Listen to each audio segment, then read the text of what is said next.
I would like to welcome back onto the First Time Facilitator podcast. I'm going to call this a pop-up episode, and we do these from time to time to celebrate some really cool things in the facilitation world. And it's a return guest, Jan Keck. He was an episode on 156 of First Time Facilitator, and I think it's over like maybe 100 episodes now, and you're back, Jan. So welcome. Thank you so much, Leanne. And I actually was thinking, I think I was on your podcast even twice, because once we did something about the Zoom cheat sheet That's that I right. created during the pandemic to just help people navigate Zoom and have something to share with their participants so they know where to click. And just this week, I actually was looking at that again because I'm doing a complicated hybrid event that is not my favorite, but I'm like, oh, is there something I should be sharing with participants ahead of time so they're able to navigate that hybrid Yeah. work? I remember that. Like that cheat sheet was so awesome. And I used it with my clients. I forwarded it on. It was really helpful, like very user friendly. And so I guess you've got this knack of creating really helpful resources for facilitators. And that's why you're back for the triple, like for the third time on the show. Jan, what have you brewed up? Like what's going on in your world? So we're just a month away from the 3-year anniversary of me writing a book that is now like we're at the end of this big process of this big project. And if I look back even a little bit further than the 3 years, it was actually when we met in London, where you were, I think your book was not out yet, but you No. were like very fast in writing it. And I was so inspired that there was this book idea that I shared with a friend. And up until that point, I never thought that I would ever be writing a book. But somehow the conversations in that week were like, hey, have you ever thought about writing a book? That question came up several times. So It I did. actually I thought, remember our yeah, conversation, even though it was like a few hours after we started, like, it was a long lunch and then, but I remember having this conversation with you and getting very excited about the topic. yeah. And now that 3 years later, all the journeys of the topic of the book shifting. Like in the beginning, I actually thought I'll be writing about facilitating human connection. Then that kind of got more focused on trying to reframe icebreakers, because I personally have this, I guess I have lots of experience as a participant, not really enjoying being put on the spot so early on, Yeah. having to do something ridiculous that I can't seem to find the reason how that's related to the session. That became kind of the focus. And then I realized the topic is actually much bigger than just changing the activities that we do in a session. So talk to me about the evolution of this book concept because I know, I mean, as someone who's also written a book, like I went through a similar thing. I think the hardest part is actually really narrowing in on what is this about. It's the hardest part. Like once I knew what that arrow was, it was easy to write, but it was evolution. I mean, I've been wanting to write a book since actually it's 2020. So 2023 was 3 years for me. When the Mm-hmm. 2 hour, and that was an evolution of like maybe it's lunch and learns, maybe it's just like the workshop type of guidebook. And then, yeah, you kind of just skirting around it. So talk about the evolution process for you. Was it just having conversations? Was it picking up on what you were most curious about or what clients were asking you? Like, how did you narrow in on the topic? And can you share the topic with listeners as well? Yeah, the book is now called the Campfire Method.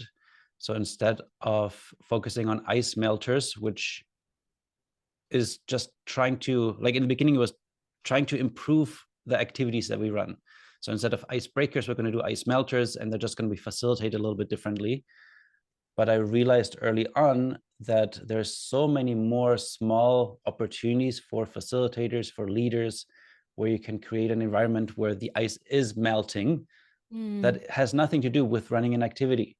It's all of the things that you do before people show up in the room, like how you communicate what the event will be about, how you set expectations in the reminders, how you might send a video message to let people know who you are. So when you walk in the room, you're not a complete stranger. All of these things, including what does the room actually look like when people open the door? If it's virtual, like what's the first thing that they will see, what they're mm, invited to participate and engage with, rather than you saying, hey, let's just wait until everybody's here, which kind of kills the engagement in those first few minutes. I've realized that it's not about, yeah, that one activity, but all of these moments that added up will help you melt the ice.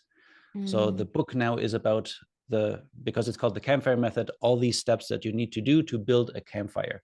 And that's what actually melts the ice. The larger the fire becomes, the more ice gets melted.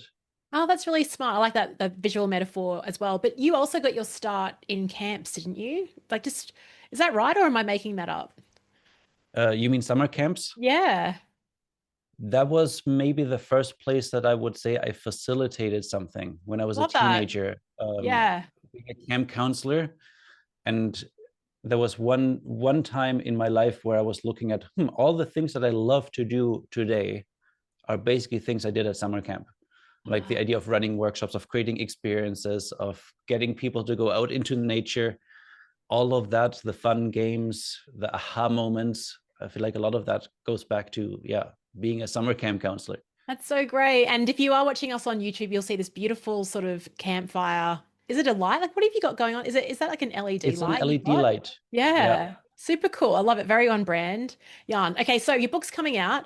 Are you able to give us a bit of a secret into what this method entails? Yes. So I already shared it's lots of small moments that are kind of accumulating, but there's one part that I think is the most important, and that's the order of how we invite our participants to take risks. And that was kind of the initial idea that then became larger in the book because oh, hold on, I just traveled last week and I did take my log. I usually have like a firewood log next to me that I can show, but now it's in some suitcase behind me. Yeah. um, because that's the challenge. If you have this big log, and that kind of represents the largest risk that we ask our participants to take, and Mm. depending on what you're doing, that largest risk could be as simple as somebody raising their hand and sharing an idea in front of the group. Mm. This could also mean, if you're doing, let's say, a presentation training, getting up and doing a full presentation that you've never held before. It could be, if you're doing something more experiential, actually jumping off a cliff, like going down a mountain on a rope, jumping Oh, out of an airplane. Like, the risk yes. depends on the work that you do, but the Yeah. largest risk is the one that you can't start with. Now I'm Mm. thinking of jumping out of an airplane. If, like, the first thing that we would do is, before we even talk about safety and everything, we're just going to go up to the plane, and the first thing you have to do, without knowing even who you're jumping out with, is let's jump out and then we'll figure out the rest later. Right? Way too big of a risk. Yes, definitely. So the idea is that we create this risk ramp where we start with something that is very easy for people to opt in. The risk is very small. And then with the next step, we kind of increase that a little bit. And this is also where you'll see the difference between somebody who's just beginning to lead groups and facilitate, and somebody who's really experienced in it, because the speed that you go really depends on you reading the room and figuring out Mm. what the group needs. Because some groups you might be able to go a lot faster, and other groups you need to go slower. You need to kind of break down those steps into smaller increments. Yeah, and how do you, I mean, you're right, like there are quite a few variables in working with different groups. I mean, if they're like an intact team who've done a lot of stuff together, it might be easier, or they might already be like a set culture, which is difficult to break, and they've already established that they're maybe a low risk group around each other, or they might be just like random people that are in the room, but they have a common mission, so they maybe are more willing to take that risk. How do you kind of assess that? Do you assess it in the moment, or do you kind of do a bit of pre-thinking around what is the potential risk tolerance for the group? I like to do as much research as I can before I step into the room, because Mhm. I'm not somebody who likes those types of surprises. Like, I like surprise in other places in my life, but when I walk into a room and work with a group, I want to be as prepared as possible. So if Mm. I'm working with a organization, for example, and I'm working with a team, of course, I would have a conversation with the manager or the team lead, or maybe even individuals on that team, to get a sense of what's the culture like. How well do people know each other? I'm doing a team retreat in just 2 weeks, and it's for a board, and there are 12 people. I think 9 or 10 of them have been with the board for a while, but 2 of them are brand new. They Mm. only meet virtually once a month, where they don't really have time to get to know each other. So it still feels, after like a couple months in, that those 2 people are still strangers to the rest of the group. Yeah. That gives me lots of insights that we need to make sure that there's time for people to actually have deeper conversations, spend more time with each other than just doing like getting into like risky things right away, because those two Yeah. people might not feel comfortable yet in front of the rest of the group. So is that how you would sell it to the client? Because I often find that battle as well, where it's like obviously they're getting people together. It's like a couple of days. There's like a laundry list of outcomes they want. And then we're coming in going, yeah, how well do they know each other and the connection part? It can be sometimes a difficult sell. What's your experience with clients on that? I would say I'm very lucky that based on the work that I do, people that approach me usually know what that they need that, and that's why they're coming to me. Like for Yeah, this very team smart. retreat, it's 2 days, and on day two they're doing all of the strategic thinking and visioning and like hands-on stuff, where I come in on day one to just focus on the connection stuff. That is awesome. Yeah, Yeah. yeah, because that's part of the brand, I guess, why they like we want Yarn because Yarn can create that level of safety within our teams to Yeah, have real conversations. but I think that's exactly what it is too, right? Mm. It's getting a group to the point where they're ready to have those maybe challenging conversations. Like Mm. there are in this case things going on that might not be that easy to talk about. Also, I've heard that in some sessions they're having, not everybody is actually participating, like people stay quiet. And Yes. again, that's to me one of those groups of people that I feel very connected to, because I often was that quiet person in a group that Mm. would not have the courage to raise my hand, although I had a great idea, but I just wasn't comfortable speaking in front of the group yet. And Mm. a icebreaker in a traditional sense that forces me to speak in front of the group would be the exact opposite, or somebody putting me on the spot. Okay, let's, Jan, we haven't heard from you. What do you think? If I haven't had time to actually formulate what I want to say, that putting on the spot would be the worst thing you could do. Mm. So getting a group where number one, we've we facilitate it in a way where it's structured that everybody can participate, even if they're not comfortable speaking in front of a group, by giving them time to write something down first or sharing it Mm. in a smaller group rather than the larger group. Yeah. That will also give them the confidence to then later say, hey, now I've tested this idea a couple of times. Now I'm actually confident that I have something valuable to share. I'll raise my hand. Yeah, I love that. And it reminds me, like I remember when I was in Hong Kong and it was quite like in terms of culture, there was a group I was working with, and I remember when their actual like leader of the business left the room, they all like started contributing. But when the leader was in the room, they were very quiet. But the other thing I noticed, so that's like a status thing, but I actually adjusted, like when I was put them into groups to share, and then I asked for someone to share back. The language I used was like, "Hey, what did your group think? Not what did you as an individual think?" And like gave them that collective responsibility. And I found just that phrasing helped more people like get comfortable because I was sharing the group's perspective, not their own. And so you're totally right about these micro moments and phrasing and like what else can we look out for as facilitators? The one other thing that I now, so in the beginning of the book, and this is something that also has only happened in like the last, I want to say, in the last 10% of writing, I've decided to add the 5 conditions for melting the ice. And there's Mm. 5 things that should be present. Everybody can feel like I'm ready to uncross my arms, open up, be ready to connect, to share something, to take a risk. And one of those things is people need a choice. The tricky thing again with a lot of icebreakers is it's forced participation. Like you have to do this. We're going to go around the room and everybody has to share a fun fact. Oh, And going around the room in the beginning, again, it's the spotlight that some people just don't feel comfortable yet. yeah. And if then it's forced participation, you're basically asking them to be in this really uncomfortable moment. And your intentions might have been good. Like you want people to share, you want people to know who else is here, you want them to be able to connect. But some people will actually feel more disconnected to the group because the whole time while we're going around the room, they're in their head. And I'm again talking about myself here, firsthand experience. I would be in my head trying to rehearse what I'm going to say, what I'm going to say. Same. And look, Jan, I'm a massive extrovert. I mean, you know that, but I Yeah, still get nervous around that going around the circle. No one's worried about anyone else. No one's listening. Everyone's so focused internally. I had to jump in there, but yeah, even as an yeah. extrovert, I don't like it. I So, know it's a lot of people, and you're not listening, right? The whole point of this is to find out who else is in the room. But if half of the room is not listening, then why don't we do something differently?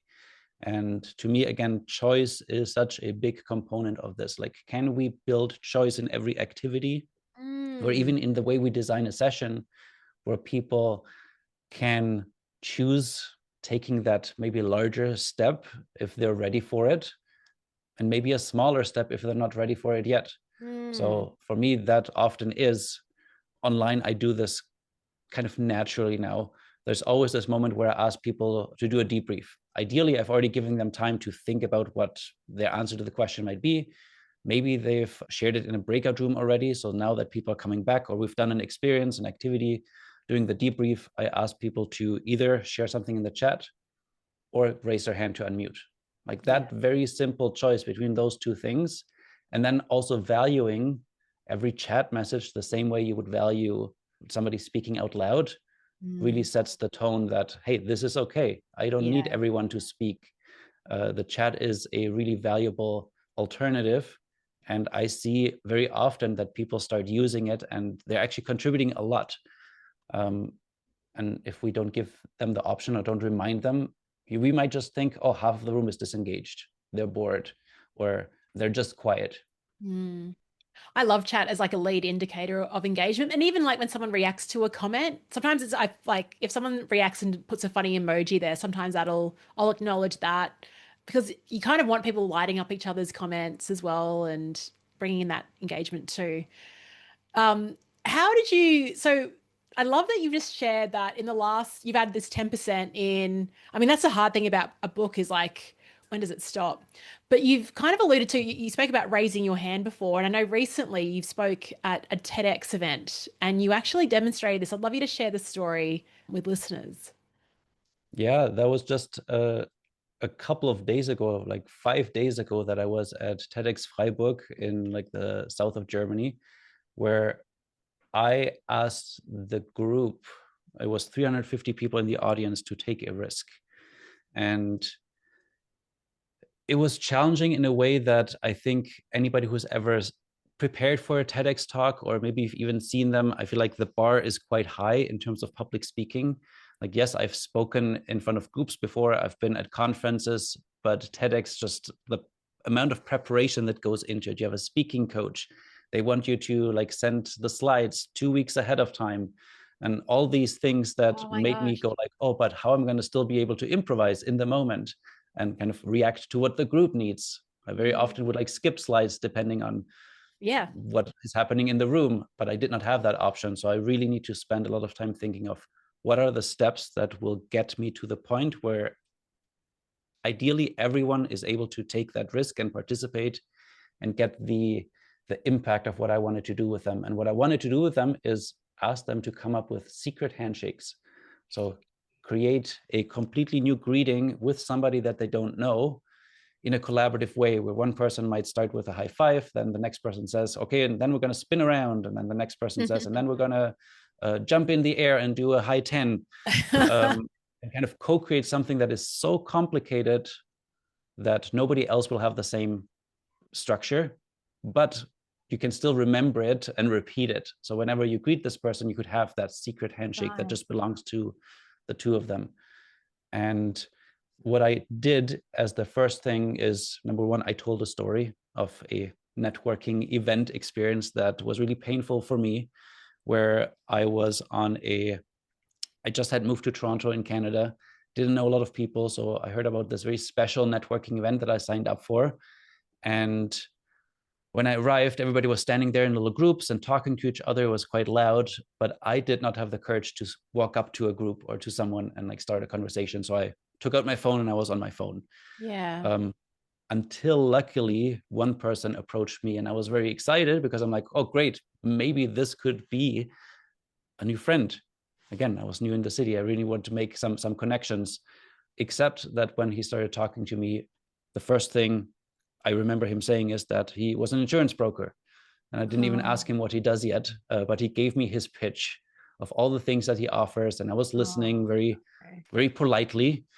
And at one point, I had his business card in my hand. And then the next moment, I saw when he was then asking me, so what do you do? His eyes kind of wandering over my shoulders off to the next person. And I just felt so invisible in that moment that I Yes. said, okay, I don't know if I can do this if No. all the conversations are going to be like that. So that's Yeah. the story that I shared in the beginning, because at the event, I ran out of energy after having the same conversation like 5, 6 times. And I said, okay, you know what? I'm going to go home. The problem was the networking event, the special networking event was on a boat and we had already Oh, left. no. That's Um, hilarious. Captive audience. yeah, so there was no escaping except what I ended up doing is I hid in the washroom um, No. because I'm like, I can't do this anymore. No. This is too painful. Oh, Yeah, I kind of said that this is the reason why we have to do something differently at networking events. And I really want to teach the audience at TEDx how to have the courage to maybe speak to someone, because that would have not happened if I just had the courage to speak to to the first person and maybe have a chance to meet somebody that I have things in common with, that maybe also does not want to be there and talk about, so what do you do?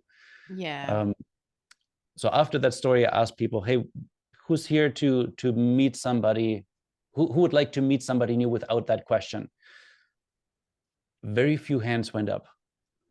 I was like, this is, now I'm a little bit worried about what I'm asking them to do next.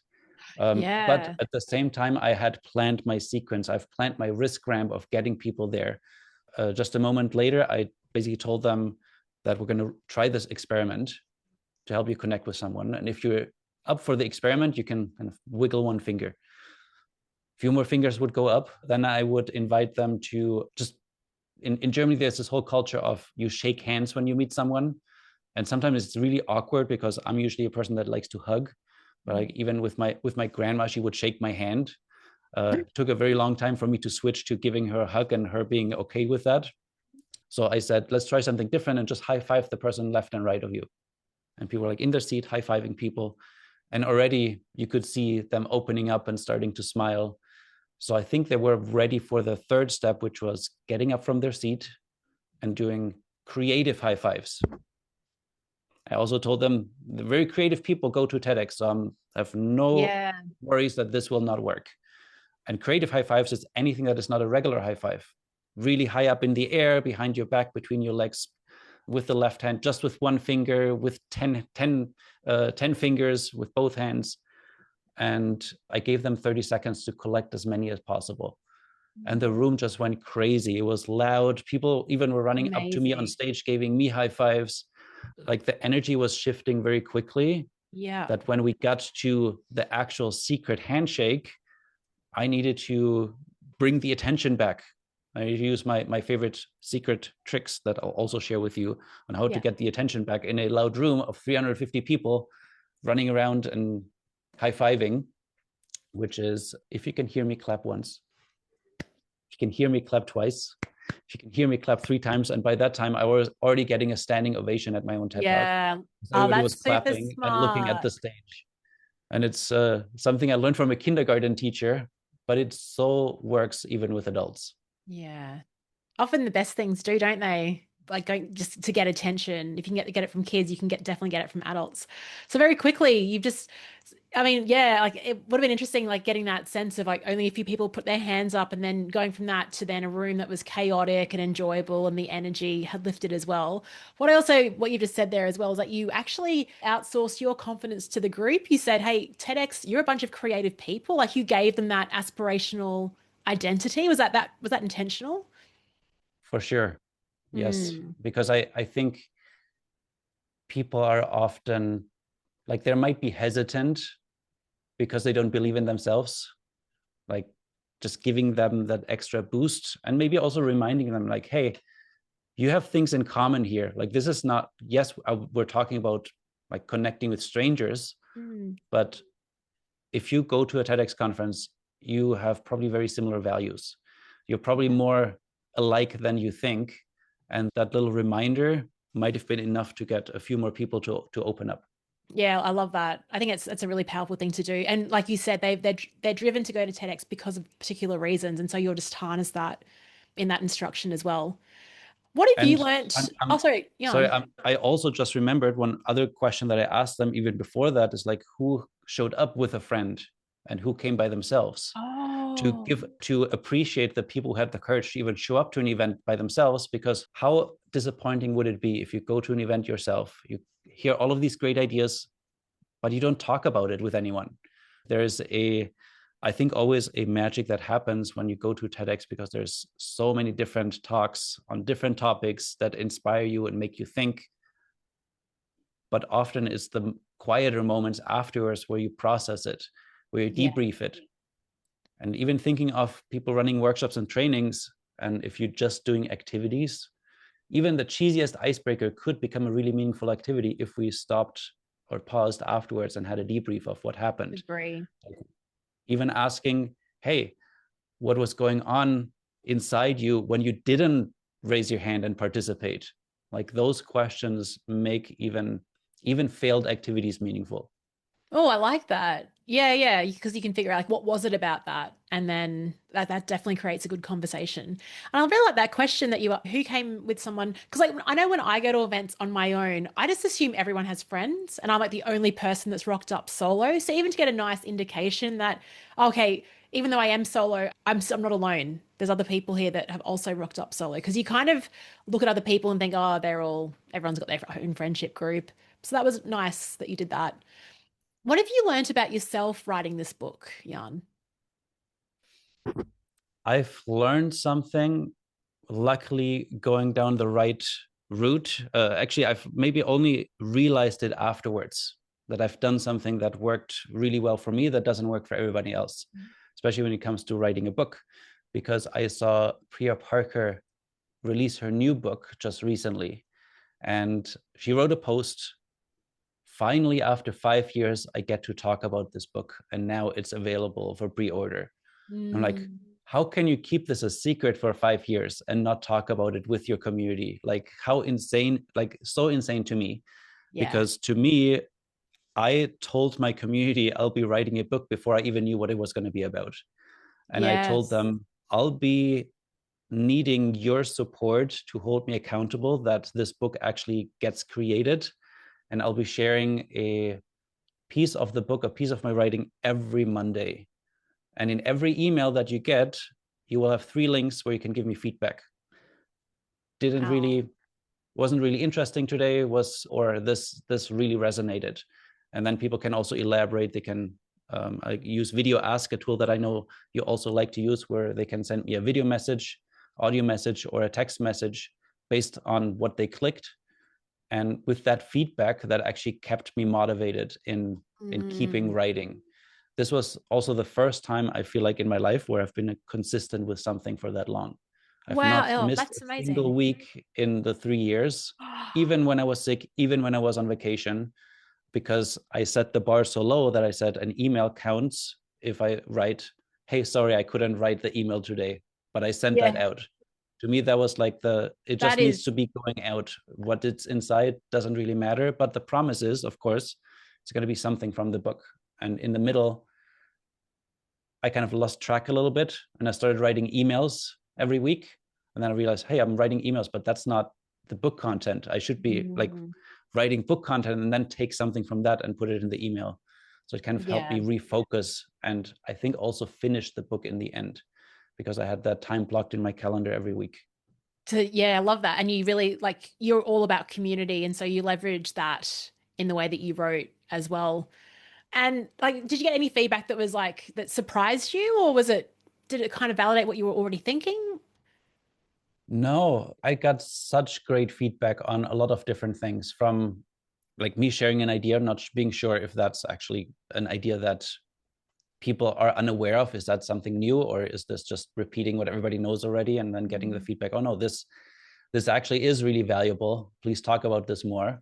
yeah. And I've also changed my opinions on certain things, not only through the conversations from people giving me feedback in the email, I also did several rounds of beta reading where people actually read whole chapters and gave me feedback there. And I'm also teaching these things in my workshops and trainings and having debriefs and conversations with people in that. And Mm. there was one big thing that I actually did like it changed my whole facilitation, because I had this conversation about group commitments, about I don't know, group agreements, community agreements, the idea of we're setting up rules before like when we work with a new group. Yeah. And I realized at one point, yes, I was teaching that to people. And because I often would set up some of these rules for myself when I work with a new group, until somebody made me aware of, is this just a checklist thing, or you're like, oh, I'm supposed to be doing it, or are you actually doing it for a reason? And is the reason that you're setting up the rules to help the group or to help yourself? And I had the hard realization, well, I'm like mostly worried that people will, I don't know, talk for too long, and then I will not have permission to interrupt them and get the attention Yeah. back and do my job, where that rule does only help me, it doesn't help the group. So I looked at that whole concept, and now I was inspired by somebody else, Marsha Shandur. She's actually, we first met through her storytelling work. She also helped me on a previous TEDx talk with storytelling, but she also runs storytelling workshops. And in there, instead of agreements, she shares promises. Oh, Here's I what I like will that. do. Yeah. And that's Yeah. the shift that I've adapted now, where I can't control what happens in a room. Like I can't, and like nobody can say, hey, this is a safe space. Like you can't, you're not No. in control of that. Yeah. But you can tell people what to expect if certain things happen. Yeah. Like if Yeah. somebody talks for too long, you will see me raising my hand, and very kindly I will remind you that we want to make sure that we get to everyone. That Yes. is my promise, that my job is to make sure that we share our time equally. I might Yes. still need a commitment from you to make sure that when I do put up my hand, that you kind of stop talking. But it's more of, what am I going to do to make the space feel more safe for the group to collaborate better together. Yeah, I love that idea around like promises. Like that's brilliant. And like, you know, because the rules of engagement, like rules, and if I hear it's a rule, I'm like, ugh. But a promise is definitely more intentional, I think. And it is that shared commitment with the group. Yeah, and I'm sure people listening to this are getting really excited about this book and how practical it is, and also your ideas and your metaphors with the campfire and the log and the risk ramp, like really powerful. What's the go? Like, where can we grab it? Tell us, give us the goss. So if you go to campfiremethodbook.com, that's where you, depending on when you listen to this, will find different things. You might find just a way to sign up to my email list, because the book's already out, and probably links of where to purchase it based on where you are in the world.